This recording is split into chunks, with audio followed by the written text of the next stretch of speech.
like it's very boomy. I'll just step back. I'll just try not to be so loud. Okay. Turns out I can adjust myself more easily than the microphone. Life lessons. Okay. So I said welcome, checking that off. Great. We're going to begin as always with our land and labor acknowledgement. Located at the intersection of several great waterways and fertile soil, Chicago was once a trading post and healing site for the First Nations indigenous tribes. Chautauqua, Chicago, is the traditional homeland of the Council of Three Fires, the Ojibwe, Odawa, and Potawatomi nations. It was a meeting place for other tribal nations, including the Miami, Ho-Chunk, Sauk, and Fox, Kickapoo, Peoria, and the Sioux. Today, over 170 tribes are represented in Cook County, and Chicago is home to the third largest urban Native population in the United States. At the Chicago Poetry Center, we recognize that the United States was developed through the labor of enslaved Black people, as well as Asian immigrants. We acknowledge that this country has widely ignored and erased the rich contributions and influence of indigenous people, Black people, and other people of color. As an organization, we commit to platforming and honoring Native and indigenous voices, Black voices, and the voices of people of color. When we cannot meet this commitment, we will audit our operations and programming as we continuously endeavor toward equity, access, and inclusion in all of our practices. At the Chicago Poetry Center, we believe that poetry illuminates our individual and shared humanity, fueling thriving lives and healthy communities. Our mission is to connect people and poetry, equitably engage poets with communities, and foster creative literacy in the city and beyond. We envision and work to create a fair and verdant world rooted in artistic expression, human connection, and boundless imagination. There is a whole bunch of information about our various programs on the table in the back that include our residency programs in Chicago Public Schools, the free citywide poetry calendar, and critical conversations at work, anti-racism at the back table. As you likely know, because you're here, the Blue Hour is the third Wednesday of every month, except for December. Because legit nobody is gonna come. The third Wednesday in December is no. So we don't do that to ourselves. But we'll be back in January with Jim and Sao and Tariq Dobbs. Also, every Tuesday evening in December, I'm going to be offering an online generative writing workshop that's donation-based. There's a poster, little thingy about that in the back with the QR code. So come and write out the year with us. Okay, brief safety statement. CPC and Haymarket have a policy of non-cooperation with ICE. We do not anticipate any issues, but we do have an action plan should ICE come during this event, including safe space behind locked doors for anyone who might need it, no questions asked. If something should occur, I will come up to the mic and I will make a little announcement about it. And if anyone needs to be moved to safety, simply go to that door where there's this exit sign here, and Helene right there, will escort you to behind fobbed spaces. Okay. Welcome to this era of our lives. Relatedly, tomorrow night, for those of you who are local, there's a Migro Watch training with Punyo that's happening right here at Haymarket House from 6 to 8:30. They told me that there are still some spaces available. There's this flyer that I'll put in the back, and it's also in the lobby there. So if you want to learn about how you can be of support, you can go to that. Okay, those are all my logistical things. Hi, you're all so pretty. I love it. Should we say hi to the people at home? Hello, people at home. Hello. We love you too. We're sad you can't be here, but we're glad you're there. And all people watching in the future through our archives. Okay, so I will draw 5 names from this durian. I just saw that durian's become a really big deal in some country, and I don't know, I'm gonna stop talking about durian, but I'm gonna pull 5 names from this at random. We do ask that you read 1 poem or 3 minutes, whichever comes first. So if you took the encyclopedia and made a poem out of it, you just read 3 minutes of that. Cool. Deal. Just a quick note, we want to encourage a ha-ha, look perfect timing. The snack fairies have arrived. Sorry, people at home, no snack fairies for you. There are plates and napkins and so and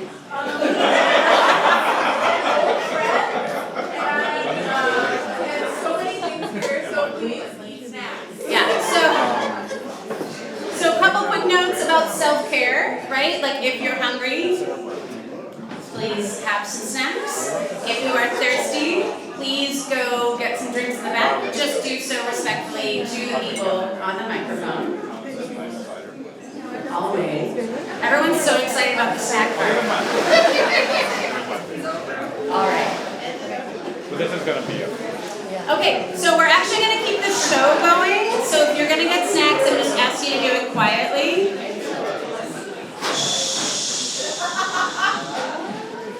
Where's Alex? Should we do some youth development? Like if you can hear me clap once. If you can hear me clap twice. Oh, it works like a charm with adults. Kids are like, ugh. And adults are like, oh, I clapped. Something's happening. Wonderful. So, if you want snacks, please get them. Just do so quietly and respectfully to the people on the microphone. I'm going to draw 5 names from here. I said about the time limits. Please do also take care of yourself. Poetry does incite feelings, so if you need a break to go use the restroom, step outside, please do so. All right, who's first? Oh, 2 people trying to go. Let's see who's up. It is Gabrielle Grace Hogan. Please give a big round of applause to Gabrielle Grace Hogan.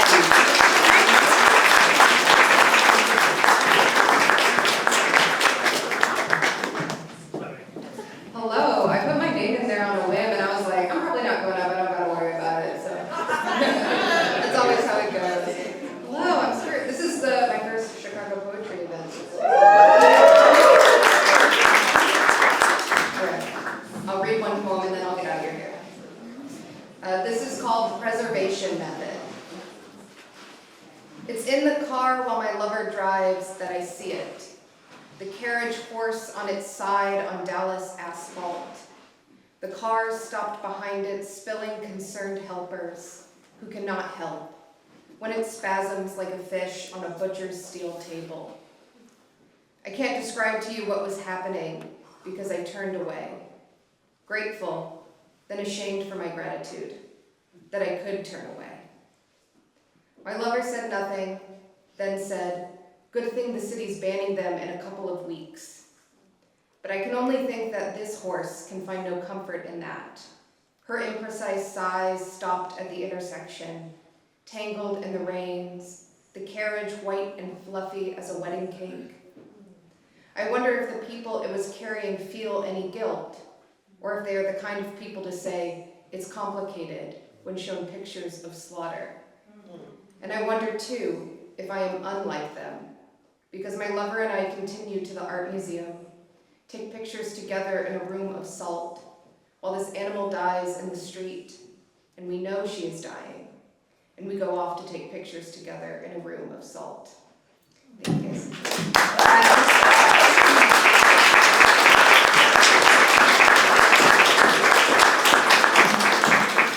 Thank you, Gabrielle. Yeah, it's always when you're like, oh, I don't know if I'll get a chance to read that your name emerges from the durian. Let's see who's next. We are going to hear from Beatrice. And yes, Beatrice came with the class today, I believe, was in the workshop. So extra applause for Beatrice.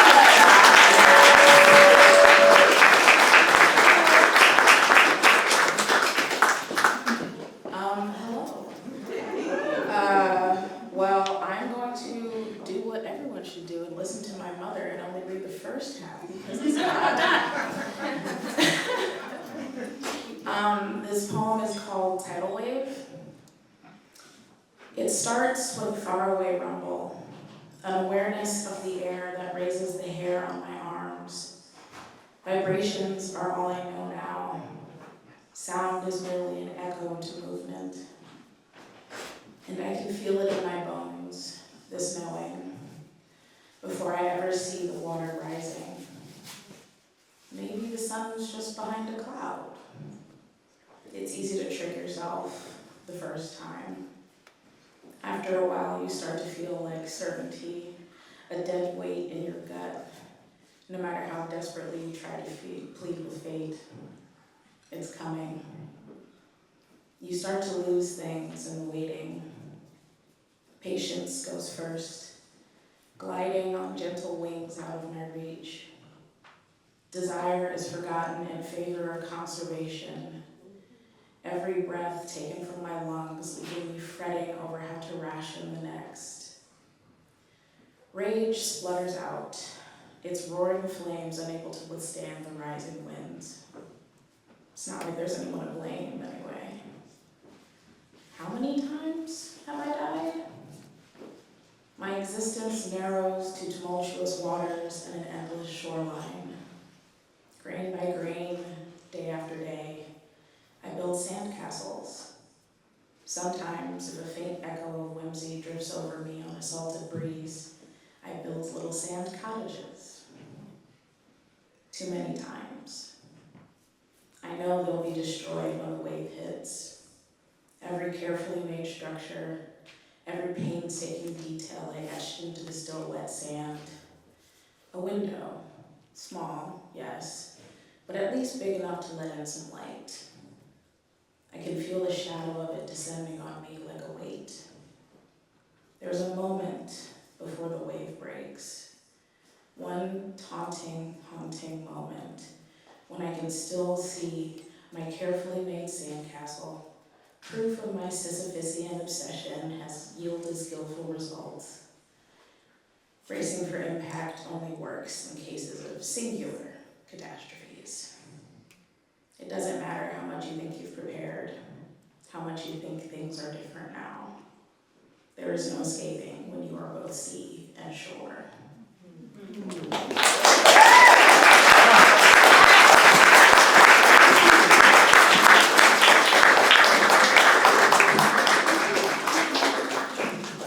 I didn't catch exactly what the mother's advice was, but whatever it was good. It was good. When I was first reading poetry out loud, my parents would sometimes be like the entire audience at readings and stuff. It's so cute. My mom would say things to my relatives like, she has such a wild imagination. And then I was like, that's great, because now I can write whatever I want, you know? And they'll be like, she has such a great imagination. Such a great imagination. It's all kind of permissions. Oh, Erica Meitner also has a great imagination. Erica Meitner. Applauses.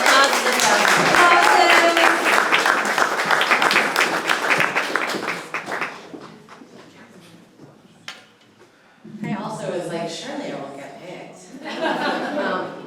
I live in Wisconsin. I just rolled in from Madison today. Thanks. This poem takes place in Yellowstone National Park, and it was inspired by the word Turon, which is moron and tourist combined. Just as the darkness got very dark, another data point. People going through hard times don't listen to songs about people going through hard times, says my son. Debt, addiction, chronic bad luck, unemployment, I'm with you, I say. The only exception is heartbreak. When you're deep in it, you just want a late night DJ to spin your pain. The car radio is playing Jason Isbell through Wyoming, part of it in Yellowstone National Park, home to 500 of the world's 900 geysers. Mesmerizing eruptions, geothermal wonders, hot holes and fumaroles. Last week a bison gored a Phoenix woman, but who knows how close she got before it charged. Bison run 3 times faster than humans and injure more people than any animal in the park, even grizzlies. In thermal areas, the ground is just a thin crust above acidic pools, some resembling milky marbles, others the insides of celestine geodes reflecting the sky. Boardwalk signs all over Yellowstone shout, dangerous ground, potentially fatal. And despite that, despite the print of a boy off balance falling through the surface into a boiling hot spring, his mouth an O of fear, despite the warnings in writing that more than a dozen people have been scalded to death here, and hundreds badly burned or scarred, there are still the Turons taunting bears, dipping their fingers off the side of the boardwalk into a gurgling mud pot. Got a loan out on the truck, but I'm running out of luck, sings Isabel, and the parking lots are packed with license plates from every state. So many borrowed RVs taking the curves too hard. So much rented bear spray dangling from carabiners clipped to cargo short waistbands. And ample Christianity too, the Jesus and Therapy t-shirt, the Enjoy Jesus baseball hat, the all I need today is a little bit of coffee and a whole lot of Jesus toad. Mennonite families with women in bonnets hauling toddlers. I want to tell my son it's not shameful to need something or someone to help us out of the darkness when it gets very dark. Jeff Buckley, Joy Division, Jesus, Dolly Parton, even Delilah and her long-distance dedications, cracking the silence of every solo back road I've been driving since before he was born. He is 16. Does he know the black hole of loving and not being loved in return? The night and its volume. And the moon, nearly full, rising over Old Faithful, which erupts on cue to an appreciative crowd every 90-ish minutes. And the moon, keeping me insomniac with its light, shining like an interrogation trick into this cabin through the crack between the window and the blind.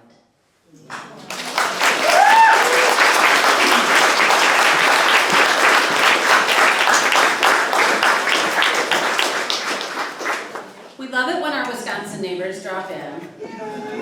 Welcome anytime.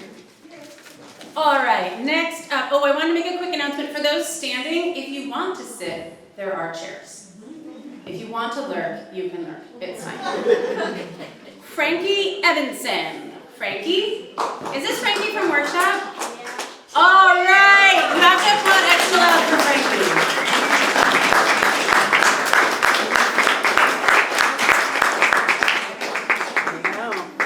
Frankie, is this your first time on an open mic, or are you like an old pro? Is this your first time? Yeah. First time!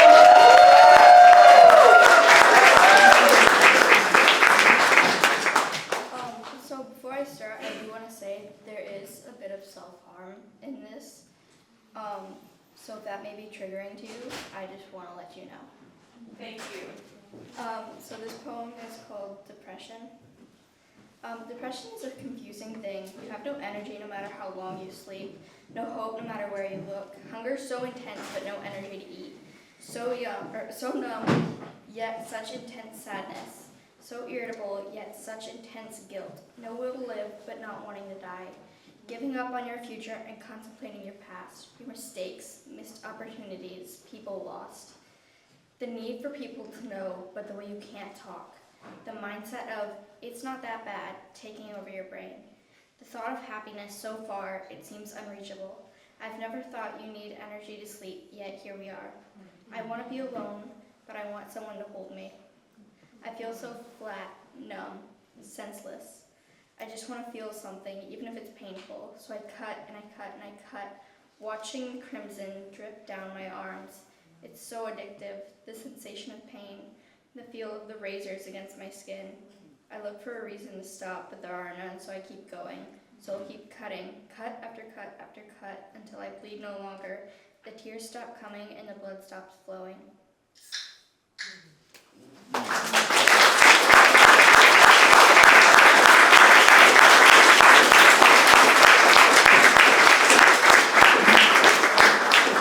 Thank you, Frankie. We are proud to be your debut location.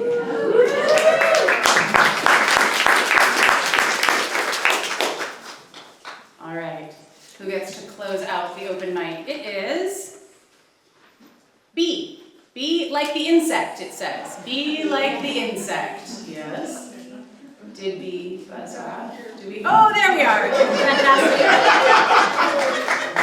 Thank you for those who caught my did B buzz off. I'll be here all night. Okay. Many applauses. Okay, so firstly, it's B because like my French name is so complicated that I always just put B and I like the insect, so I just say B like the insect. That's why. That's kind of the same thing. It can be triggering, so if you don't want to listen to it, it's okay, it's fine, and I understand. Okay. She's sick of being everybody movie's background character. Even in her own life, the movie maker failed at choosing her. She seems confident, wears lipstick and dresses so as people could say she's cunty.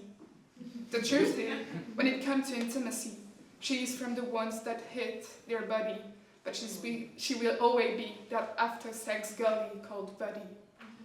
In late-night parties, she drowns her tears in her cheap glass of white wine, faking smile, saying she's fine. She cannot wait for bed, to untuck her fear of emptiness. For her, it doesn't rhyme with absence, but rather with existence. That's true, she is liked, but never chosen. She is that curious creature, nerdy, goofy, and sometimes brat, but she is tired of being stared at, because they don't even know what it feels like to be men's laboratory rat. Everybody enjoys her presence, but no one recognizes the sadness in her eyes, because it is never cinematic when the funny friend cries. We all prefer that version of her, who comes with beers and fries, turning your tears apart because your boyfriend lies. She'll beg you never to ask how is she holding up. She hides perfectly her pain, that's why she clings to the rain. But in order to please others, she loses her own feathers, cutting them by herself with a razor blade hidden under her messy bed. But one day, she'll see the bright light again, hear the voices coming in her brain, discover the strength in her hand. And from that Camus' famous quote, should I kill myself or have a cup of coffee, she'll see her demons set her free, because from that day, she'll decide to drink her favorite jasmine tea.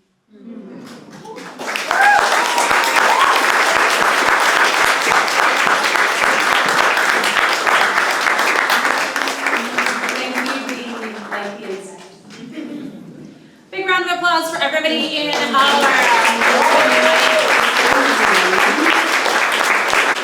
If your name didn't get pulled, you'll just have to come back in January. Yeah? And if your name did get pulled, you just have to come back in January. Lean back in. I'm really, really over the moon to close out this half of our Blue Hour season with our two featured readers for tonight. We're going to hear first from Keetje Kuipers and then from Iain and Pollock. When I think about the work of these two writers, I just feel like they see the world and then they see what's behind the world. And the world they see behind the world is like the world I want to live in. Like, just over there. And it's such a gift to read their work and tonight to get to hear their work. And I feel like within their individual works, like, we get to see all these like mycelial connections between people and each other, people and each other, and people on the planet, and the families that we make, and the families we invent, and the families we get, and then I think about their work and how I feel like they're so deeply connected underground somehow. I don't even know if y'all have ever met each other, but like. Yeah, we go way back. Okay, great, they go way back. I don't know. You know, this whole booking process is deeply intentional. I sit for hours and ponder the algorithm. No, really, it's like amazing people say yes and then we figure out what dates work. And so sometimes folks know each other and sometimes they don't. But I feel like their poems are in such interesting conversation with each other, and I'm super excited for that conversation to be continued here tonight. I will now read Keetje's real live bio. Keetje Kuipers' fourth collection of poetry, Lonely Women Make Good Lovers, was the recipient of the Isabella Gardner Award. Her poetry and prose have appeared in American Poetry Review, New York Times Magazine, and Poetry, and have been honored by publication in the Pushcart Prize and Best American Poetry Anthologies. Keetje has been a Stegner Fellow, NEA Literature Fellow in Creative Writing, and the Marjorie Davis Boyden Wilderness Writing Resident. She lives with her wife and children in Montana, where she is editor of Poetry Northwest. Give lots and lots and lots of claps and applauses for Keetje Kuipers.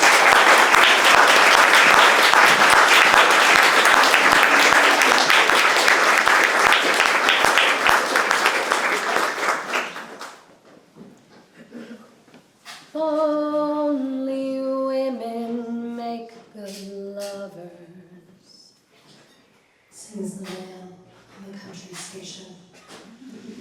But that's not how I remember loneliness. Mostly too drunk to feel anyone's pleasure. And the next morning, that pitiful kinship of distance. Except for the night he couldn't finish it. None in the meadow, none in his truck.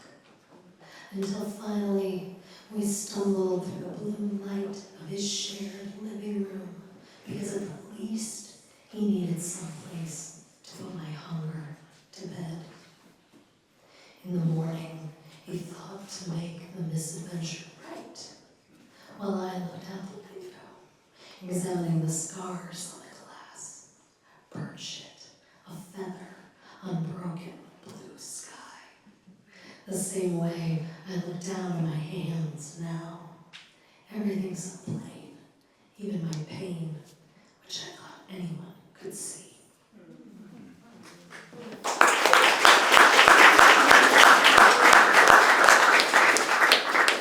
Well, last night I had no voice at all, and tonight I have half a voice.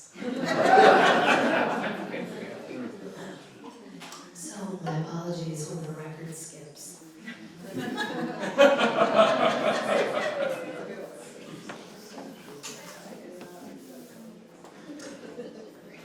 going to try to read deeper. I think that's the register that's remaining. The magician at the woodpile. We're going to experiment a little bit here. The blue tarp is covered in little pools of water that shimmer like sequins everywhere a wrinkle has gathered. I pull it off with a flourish and start digging through the kindling logs until I find the dicks, all of them hidden in the back of the pile. The dicks I took in my mouth, the dicks I didn't ask permission, the dicks I loved, and the dicks I never really knew. I remember holding them in my hands, how soft the skin, how various the shapes, and cooing to each one, "You're the most beautiful dick I've ever seen." It's a wonder we're the only register my voice could work in.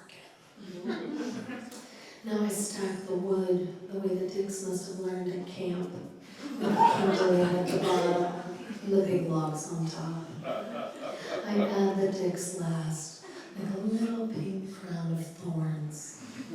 Then I light the whole thing on fire. I expect to see spiders come running out, rats even. I expect to hear screams, but there's nothing. Just a fire making me warm, even as the sun goes down my back.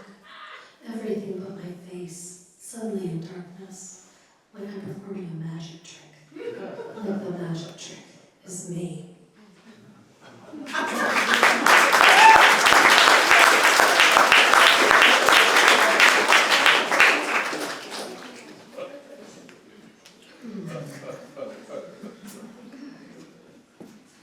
You guys are like very happy tonight.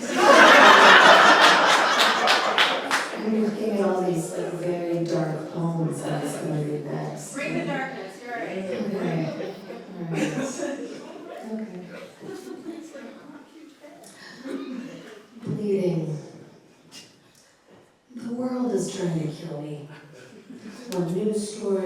would sneeze, one bad president at a time.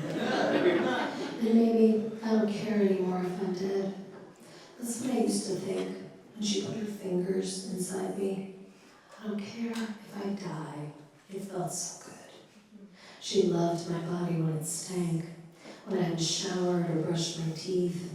She loved it in cheap hostels or in apartments haunted by a stranger's cigarette smoke, beneath the pale, hushed sheets of her childhood bedroom, when I was ill, on drugs, the day after I'd gotten out of the hospital, and every week of every month for years. Nothing stopping us. Her hands turned bright red with the blood of loving me. We put a towel down to sop up the mess, as if I died, as if she killed me. Our bodies collapsed on top of each other, just one more murder-suicide. Everything but the gun, the knife, the man, to complete the scene. And here we still are, despite every loaded weapon, pulling a red scarf from between my legs, and me mumbling, I could die, but still somehow alive.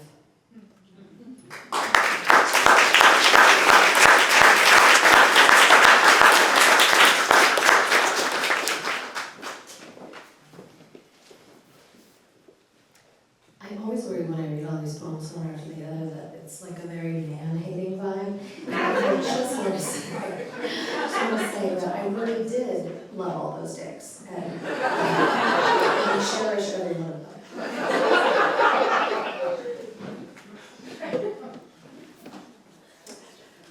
Spawn days. I drive through the yellow rib cage of maples, arching the road, past the butch woman I want to be, raking leaves in her front yard, hair slicked back at the sides. Yesterday, searching the internet for winter tights, I found crotchless ones, a model's diffident fingertips barely obscuring the hairless glow of her pussy, and remembered the years I spent lying on a table in a quiet room, piped sound of harps descending from the ceiling, while some other woman carefully made my body as smooth and unthreatening as a child's. I didn't hate those days, or the men I then took to bed, though I was always trying to fuck my way towards the woman I believed was hidden inside each one of them. I knew it would require a dive, a sinking past waves and midnight zones. How strange to discover then what I've become through that slow, fruitless searching. The water itself, every dark, glitterless bit of it, like the back of a rhinestone, flat, matte surface where you put the glue, and the music, all these years later, still ringing in my ears from that distance above me.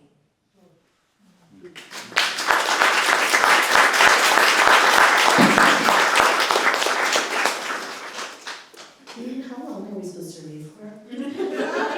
35, 20 minutes. Ian has been giving me a hard time for many years now. We do go way back.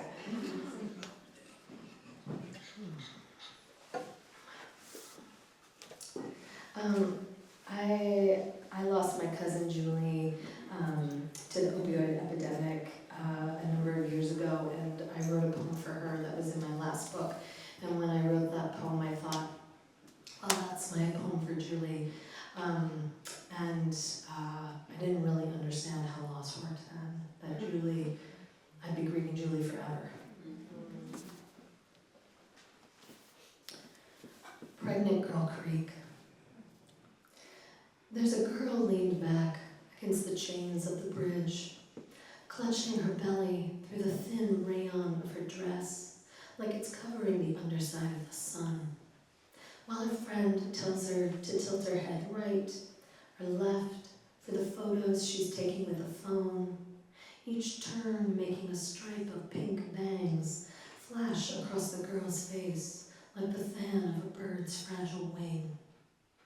And what I mean is that she doesn't have much money, and also that I know her, which is impossible since the girl I know is dead.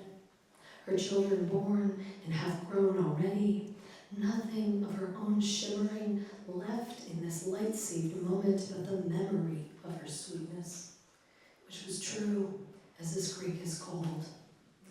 Even at the end, when she'd lost her kids and was ashamed of herself.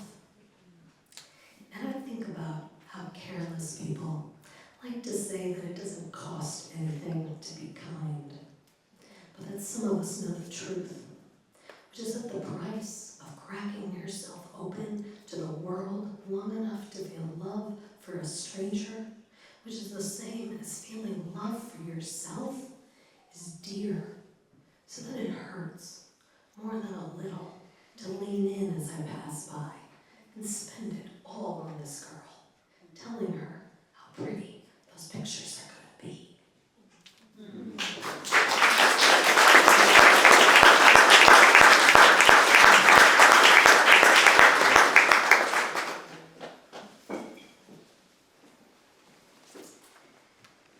I'm just going to read 3 more poems. This book is about a lot of things. It's about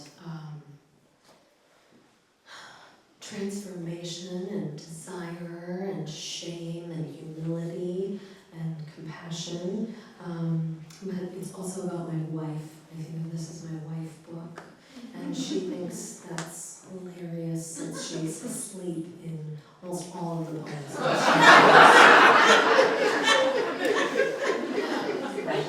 Oh yeah, that's great. Is this the one where I'm snoring? But I'm going to read you guys 3 poems where she's awake.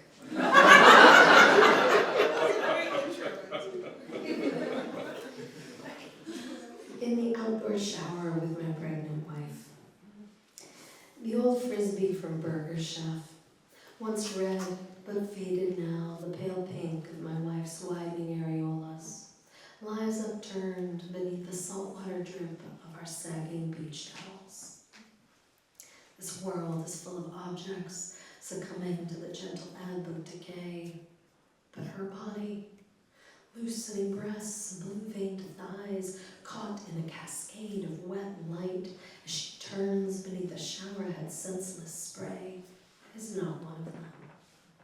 That low-blooming shudder and heft at her hips can't compare to her belly-button skin stretched taut and thin, become the pale sail of a boat screaming into harbor.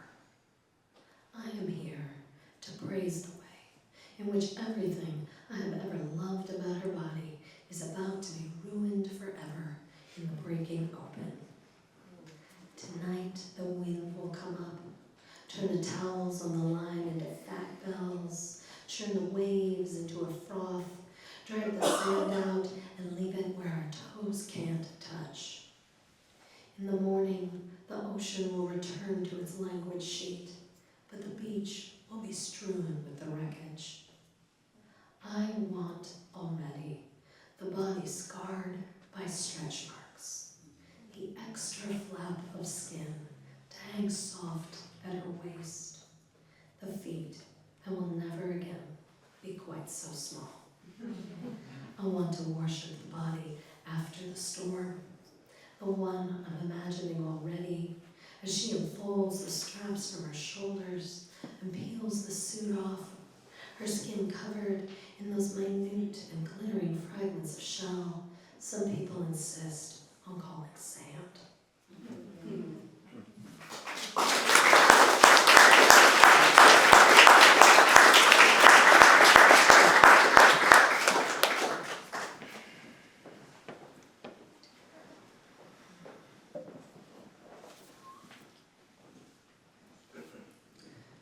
The rats. They come home with our daughter because there's no one at school to feed them on the weekends. They are mates, and like all true companions, they are devoted and they bite. They set their cage on the kitchen table and wait for the weekend to end.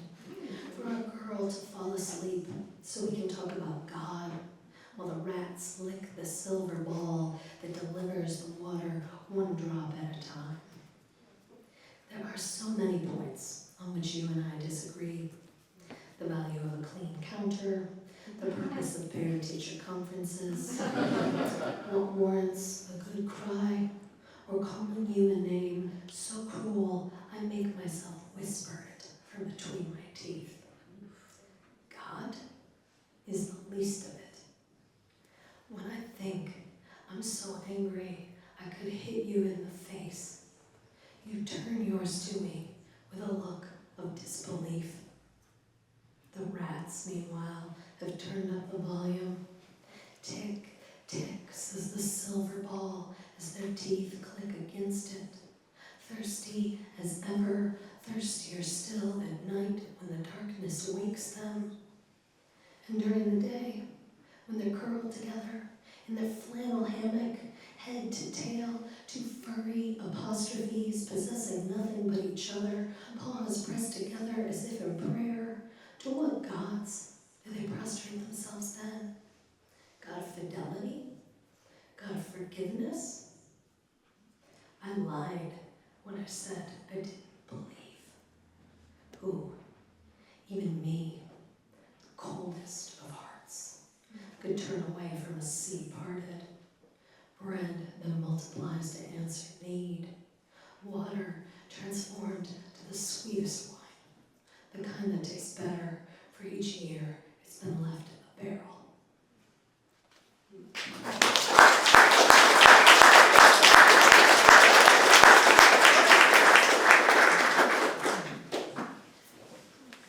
I have been on the road with this book since April, and I think this is telling me it's time to give it a rest. And this is, in fact, my last reading of 2025.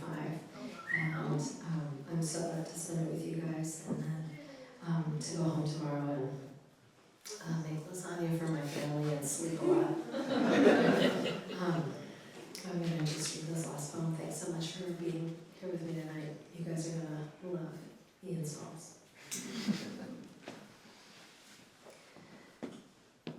Now that we've been married all these years, tiny prop planes drag banners against the sky, selling us things we already have. And whatever else crosses the landscape, smoking engine of the trawler, polka-dotted lanternfly, tendril of melted ice cream, snail sticky in your wrists, golden expanse. It's just one more thing. I don't have a choice about loving. I know there was a time before I met you, but that fact is like knowing that the length of my veins could wrap around the earth 4 times, or that each year on Saturn it rains 10 million tons of diamonds. Imaginable, but just barely. Because love, before your arrival, had been an idiopathic thing. Pain without a diagnosable source. A sensation that divided me from the people I loved, because I was the only one who could feel it. When some people get married, they're making a pact with another person. When I married you, I made a pact with the world. I live in it now and refuse myself nothing. Thank you.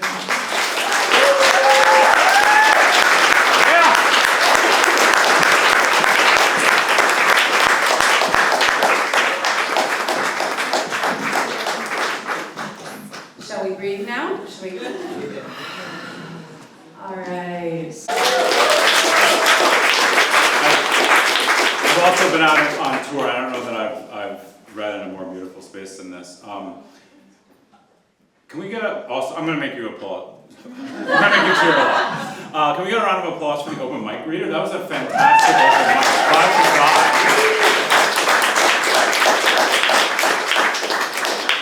I would also like a round of applause for Keetje's voice, because there was a moment on text where I volunteered to read her poems for her, and then started to think about what that would look like.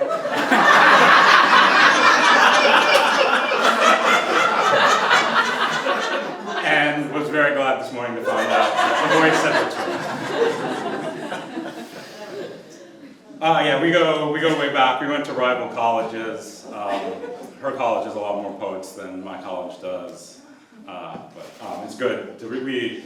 I met Keetje because I went to a reading at said rival college that will go unnamed. And I was a baby. Like that college. I know. I got you on the record this time. It was the first time that I'd ever heard someone from like sort of my generation read, and they were saying something important and meaningful. And the thing that Marty said about like the world behind the world, and I've always appreciated your work. And Marty, thank you for organizing and having me.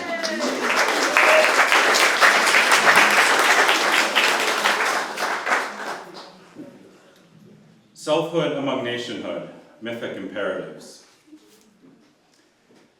To survive, I am doing what my country has asked, making a myth of the land and of myself. The country myth was cradle-born, sung into us while we slept. My own myth, I will not tell it plainly, or I cannot. Who can discern the stories we spin to stay alive from the real, solid core at which we never quite arrive? I will keep doing what my country has asked me to do. Does it matter that the land is never our own, that myself, buffeted in the wind of obligation, is never quite my own? I will live the myths I know by heart and those I stumble through. To survive, I will hew to them, myth of country, myth of self, even as the feral claws of the real gouge at the basswood in our mask. My country has asked, and I have answered, and I do not know what else to do. If the myth flies from me out of sight, an obscure river bird, heron, egret, osprey, skimming the surface until it becomes the water and is gone to the eye, what of these borders, what of this body will I have left?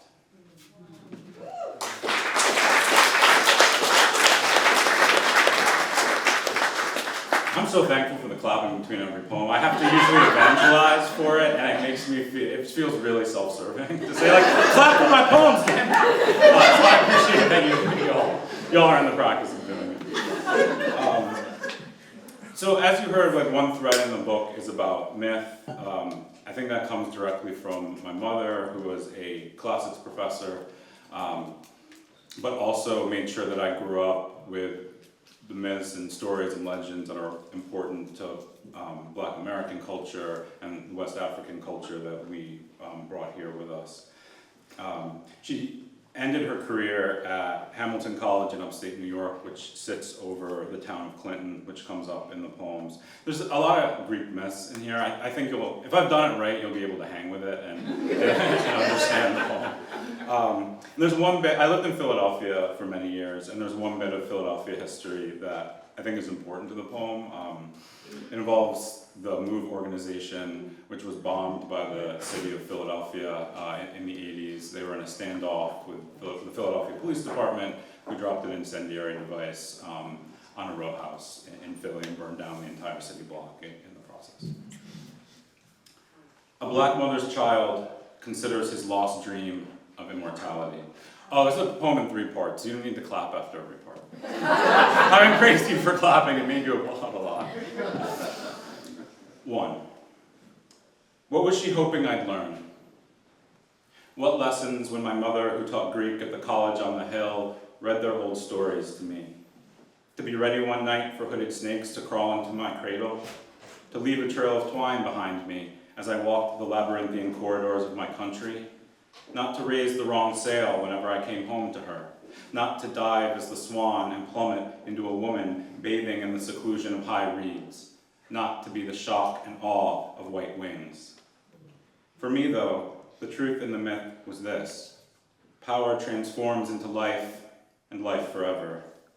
And when my mother was finished, all I wanted was to live as those changing but unchanging gods. 2.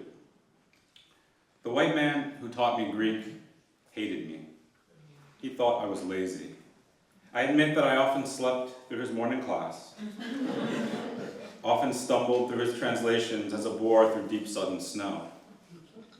My mother cried when she left me in the parking lot of that place, cried harder than I'd seen since the week after her father died. I think she had learned that no black mother can save her children. Save them, as you have proven, and are still proving, America, from your primitive bullhorn violence. And so, more days than not, her son stood beside an aluminum keg, fermenting himself, pouring into his gullet a river, not of forgetfulness, but of an urgent forgetting. 3. My mother wanted to learn Latin on her way to Greek, but the teachers had her pegged to cook and sew. Short but thick-set, the school's own former football hero, her father traded on his glory, the scars earned for it, on his hobbled knees, the slight slur of his speech, to demand a place for her in a room of primers and chalkboards. They thought she should scurry about the rooms of your house, America, picking up what you had dropped. But she overcame to stand at the front of a room, professor of language and myth. I told a version of this story to black children at a school in Philadelphia. When I came to the end, my mother teaching Greek at the college on the hill, they rose from their chairs and applauded her with a proxy of me. I think now I lied to them while standing in a room across town from where you firebombed the city block to save yourself. America, you have eaten your children to keep your place on the honeyed mountaintop. If you have not already, you will consume these children too. And still you will come with wild, ravenous hunger for more. And why do you keep doing what you do? And what will you do one day when instead of a child, you swallow a stone?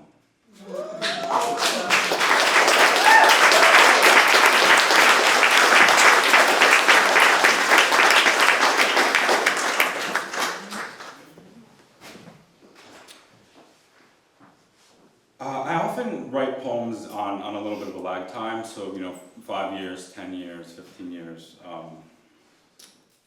I'll say 20 years, but I'm trying to stay young. I know.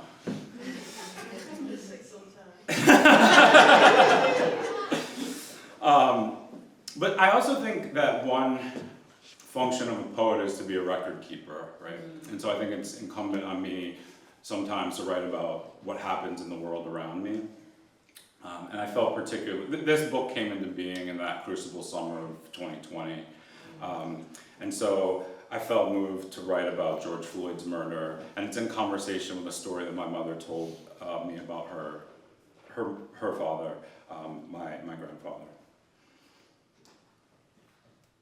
And I feel like it's especially important because I've already seen George Floyd's legacy start to get twisted, right? It's become different from what I perceived it, what I had hoped it would be, and what I perceived it was in the moment that I found out about his death. All the possible bodies. My alcoholic grandfather couldn't hold his money and passed a bad check. Hampton, Virginia, after Brown versus Board, but before Selma's Bloody Sunday. After my grandmother died, but before he moved the family north, back to the town of his birth. My mother saw her father cuffed and dragged from the house. The next day, by some miracle she never understood, he came home. Had he looked at the officers wrong, acted wrong, spoken wrong, been too familiar, been a few inches taller, been deeper voiced or darker skinned, and for this, had he caught a knee that night to the neck and not returned, perhaps my mother, needing to stay home and raise Aunt Joan and Uncle Keith, would have skipped college. Had she skipped college, perhaps she would not have gone for a PhD. Had she not gone for a PhD, perhaps she would not have met my father. Had she not met my father, perhaps I would not be here. Perhaps the boys sleeping upstairs from me now would not be here. When you spend 8 minutes and 46 seconds with your knee on another man's neck, you block not just the passage of air into his body, but block air into all the possible bodies dependent on that man and his neck to breathe, breathe, breathe, breathe, breathe.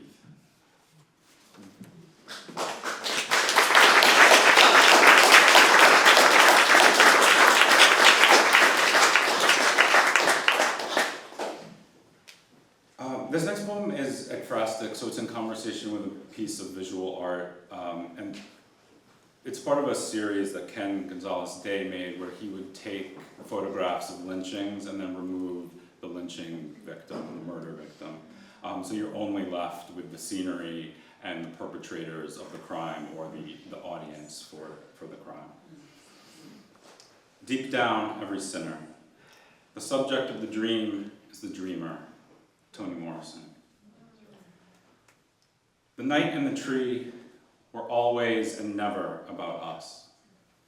We could have been any bodies a shade darker than destiny manifest, and the crime alleged could have been real or imagined.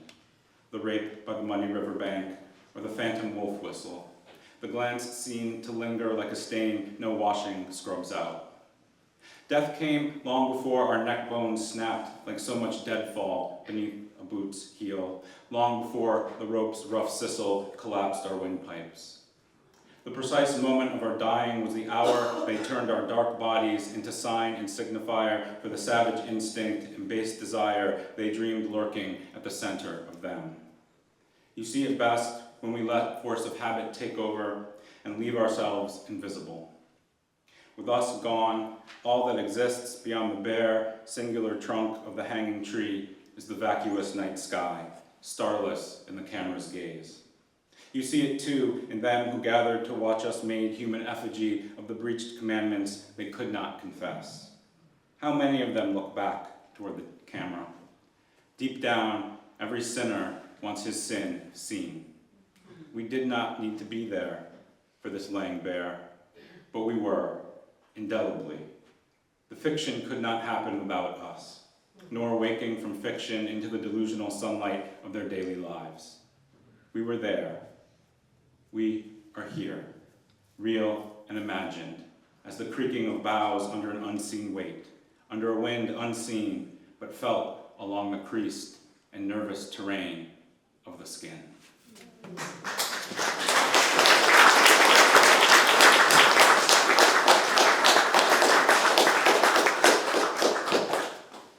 On a different day. On a different day, I'd see the cormorants resting on these moldering pilings as sign of the once and future ruin surrounding me always. On this day, I take joy in the ebb and flow that I both know and cannot know. Cormorants perch where earlier a woman, wanting to know the rhythm of tidal water, launched her rowboat into a nursing lake. On some future day, perhaps this water will crest over the trail and no one will stand where I stand now. No death to all this, just some life become other life. On this day, the wood of a ruined dock wastes more away, and a quartet of cormorants scans the reeds in the nearby salt marsh. And the saline air calms my lungs. And behind me, the high tide sound lambasting the rock-strewn shore of the point seems an abstract rumble. And for today, I want no more purpose than this.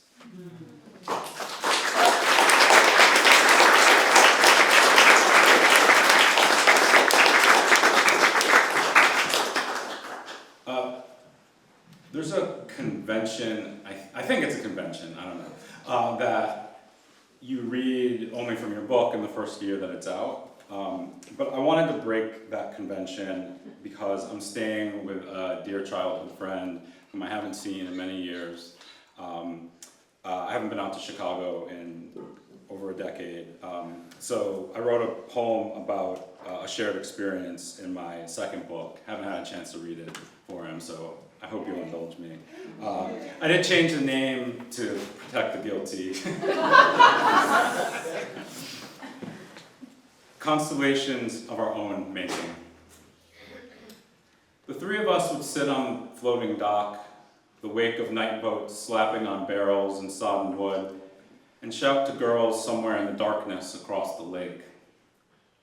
What we'd say to them in the night, we'd never have said to their eyes.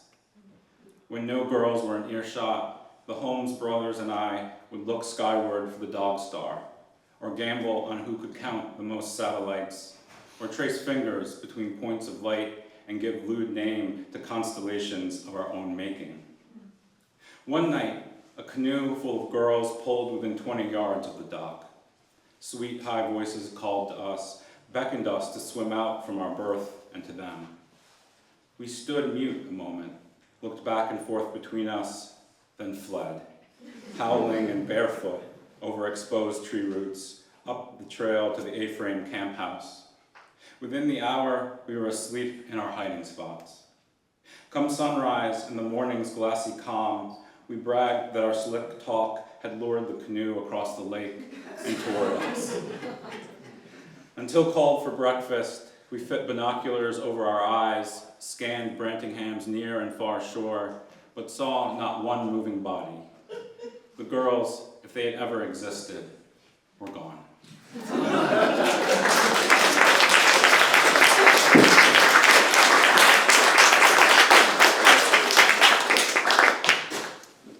On the way out the door, my friend's daughter asked if I read the entire book at a poetry reading. Do I have time for that? Can you imagine if I was here for 4 hours?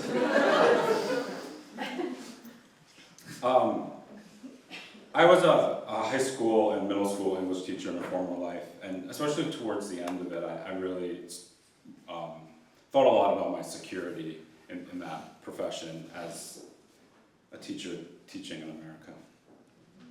In some America, a gun. The pin oak leaves turned maroon, then dried brown, and in late autumn, they fell. All winter, I waited for their green return into early spring.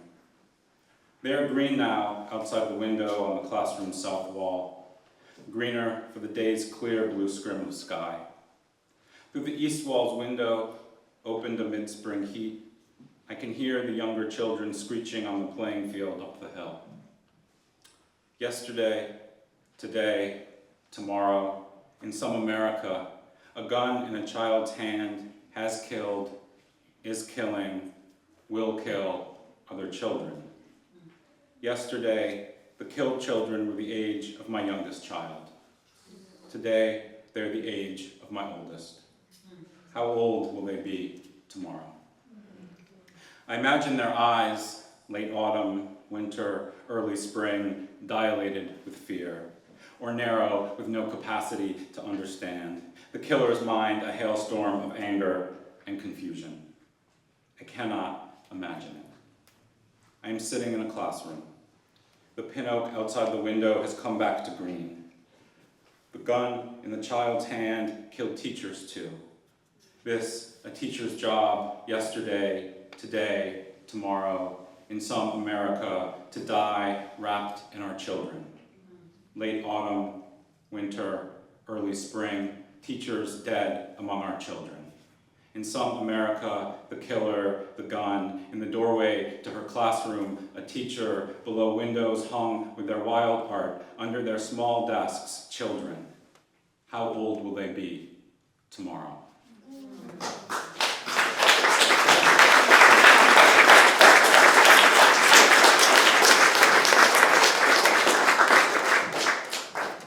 Yeah, I think like you, the darkness of my poems.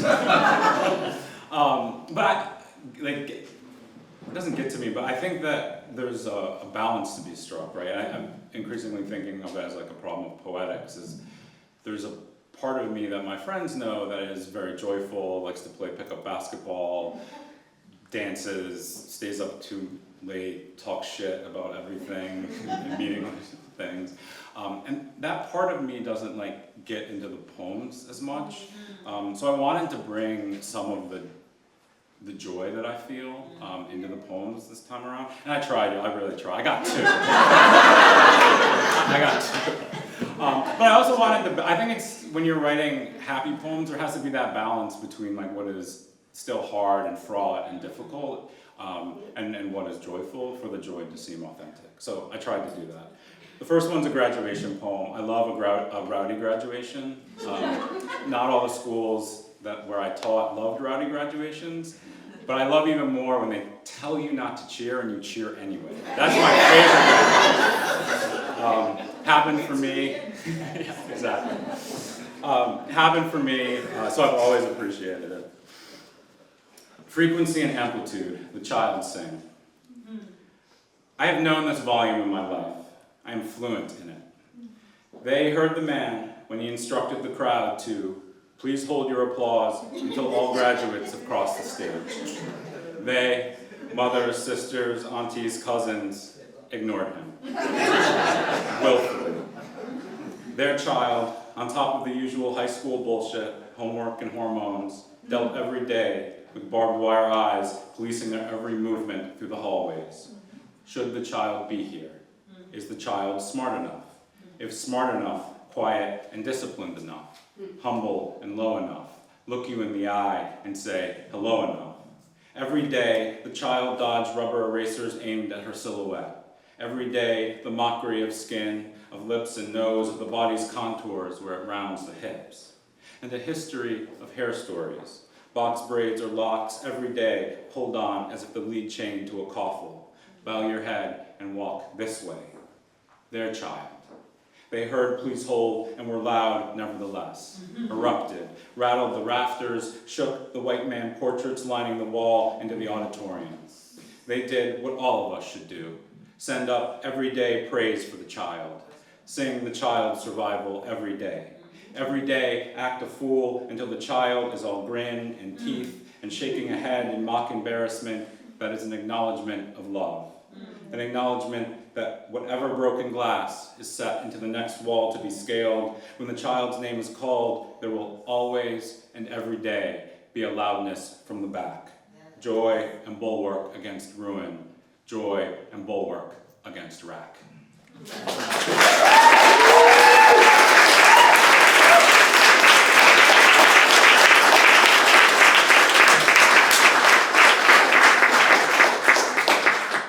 All right, thank you so much. This is my last poem. Thank you, Marty. Thank you, Blue Hour Series, Chicago Poetry Center.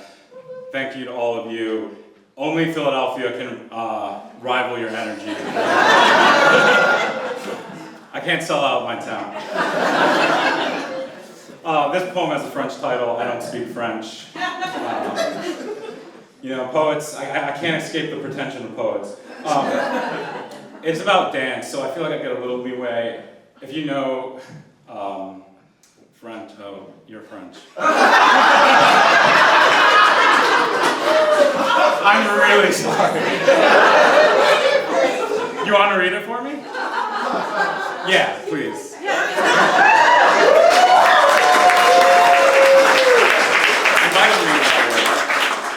Danse, printemps et quarantaine. That is not how I say it, yes! It means dance of spring and quarantine. That was awesome. Near the end of my run, before the road turns steeply uphill toward the house, I see a girl alone on her front lawn. The day is beautiful, cloudless and cerulean, the latest in a string of beautiful days. The girl has wound her long black hair into a tight bun and wears brown plastic frame glasses, not unlike my own, and dances. If she is dancing to music, I can't hear it, but then I don't listen too intently. I want her to be dancing to music only she can hear. I imagine the virus has kept her out of a studio for months. I imagine she has danced only in her basement or to the blue glare of a computer screen, disconnected from the other dancers. Besides plie, I do not have the language of dance to describe the few moves she performs while I run past. And the last one I catch, a cubist discombobulation of limbs, she arches her back until her hands touch the ground, then throws each leg separately over her head in a movement that would, if I attempted it, break into pieces my embrittled body. Whatever I become from here, I always want to be this girl. Dancing, I suppose, yes, dancing while people are dying. Not out of callow or callous indifference, but in celebration of the dead. Celebration expressed as survival. Survival expressed as a claimant act of love, an act not native only to me, but practiced until it resides in me, muscle and sinew, an imperfect act that is the only one I can think to do. Dancing. Dancing until the imagined company of dancers spins and bends around me, until the music others cannot hear renders itself visible in my body. Dancing until each passerby believes again in cloudless and cerulean, again in this day and the possibility